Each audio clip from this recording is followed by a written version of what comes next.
You shall not sacrifice to the Lord your God an ox or sheep with a blemish or any defect, for that is a detestable thing to the Lord your God. If there is discovered among you, within any of your cities, which the Lord your God is giving you, a man or a woman who does evil in the sight of the Lord your God, by transgressing, violating his covenant, and has gone and served other gods, and worshipped them, or the sun, or the moon, or any of the heavenly host, doing these things which I have commanded not to do. And if it is told to you, and you hear about it, then you shall investigate thoroughly all the charges. If it is confirmed beyond doubt that this detestable thing has been done in Israel, then you shall bring that man or that woman who has done this evil thing to the gates of your city, and you shall stone the man or the woman to death. On the evidence of 2 or 3 witnesses, he who is to die shall be put to death. He shall not be put to death on the evidence of only 1 witness. The hand of the witnesses shall be the first against him to put him to death, and afterward the hand of all the people. So you shall remove the evil from among you. If any case is too difficult for you to judge, between one kind of homicide and another, between one kind of lawsuit and another, between one kind of assault and another, being controversial issues in your courts, then you shall arise and go to the place which the Lord your God chooses. So you shall come to the Levitical priests, or to the judge who is in office at that time, and you shall consult them, and they will declare to you the verdict in the case. You shall act in accordance with the terms of the verdict which they declare to you from that place which the Lord chooses. You shall be careful to act in accordance with all of their instructions.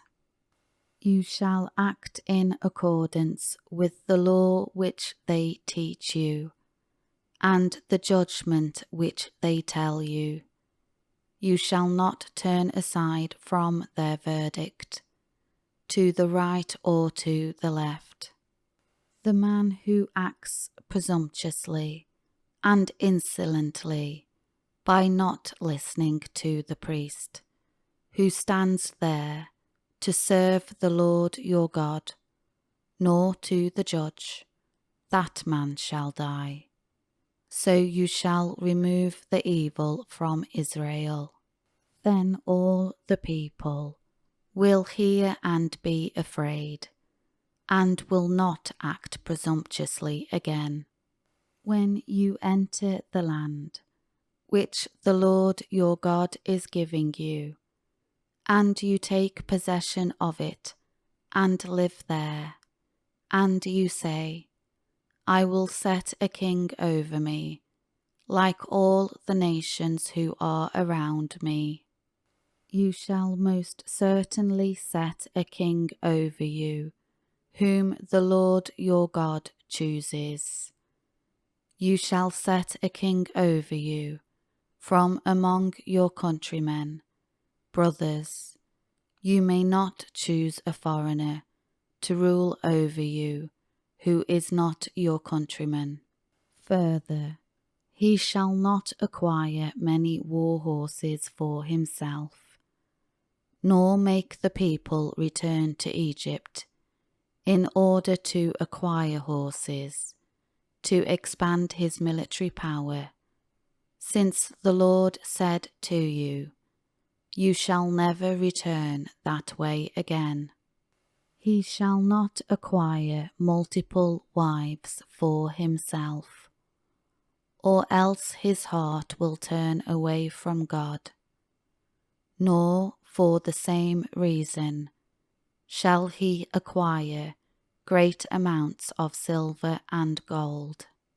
Now it shall come about, when he sits on the throne of his kingdom, he shall write for himself a copy of this law on a scroll in the presence of the Levitical priests, and it shall be with him, and he shall read it all the days of his life, so that he may learn to fear and worship the Lord his God with awe-filled reverence and profound respect, by carefully obeying, keeping foremost in his thoughts, and actively doing all the words of this law and these statutes, so that his heart will not be lifted up above his countrymen